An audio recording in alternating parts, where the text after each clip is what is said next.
vient faire à la douche après des heures.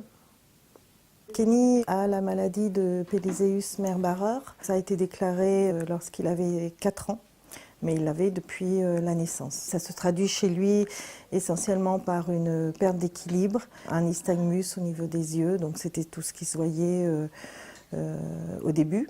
Ensuite, il a marché derrière un déambulateur et puis il était très faible, sa croissance se faisait vraiment doucement, il avait des problèmes d'alimentation.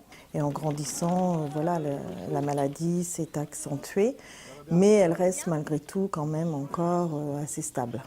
Au fur et à mesure que la journée se passe, il se fatigue, il faut l'aider de plus en plus. Il n'est pas autonome, il n'a pas d'autonomie, il ne s'habille pas, donc il faut tout faire avec lui. Depuis ses 20 ans, Kenny passe ses journées dans une maison d'accueil spécialisée près de chez lui. Il s'y est fait des amis et pratique des activités qui aident à le stimuler physiquement et moralement.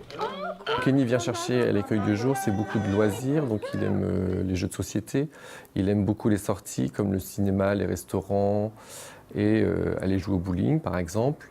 Et après c'est tout ce qui est DVD, musique. Kenny va à son rythme. Il va tout doucement, mais sûrement. Aujourd'hui, Kenny participe à un nouvel atelier d'esthétique. Une autre façon d'apprendre à accepter ce corps qui ne lui obéit pas comme il aimerait. L'atelier que j'ai fait avec Kenny, c'est l'atelier esthétique. C'est plus de la relaxation, de la détente, du bien-être. C'est prendre soin de soi et prendre du plaisir. Et puis aussi, ça permet d'échanger avec les autres. C'est un petit moment, un petit groupe qui permet de discuter, d'échanger et prendre du bon temps. À 27 ans, les aides techniques sont désormais indispensables. Kenny a besoin aujourd'hui d'un nouveau type de fauteuil lui permettant de se mettre debout. Car rester assis toute la journée, ce n'est pas physiologique. Kenny en a testé un il y a un an, un grand bonheur.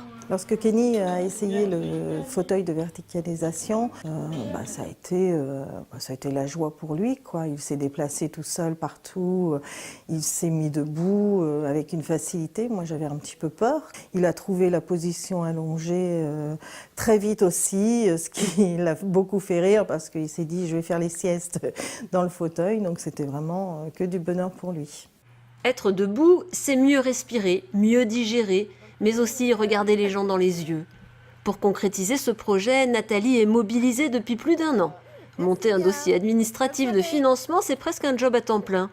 Nathalie le sait bien, elle qui a arrêté de travailler depuis longtemps pour aider son fils.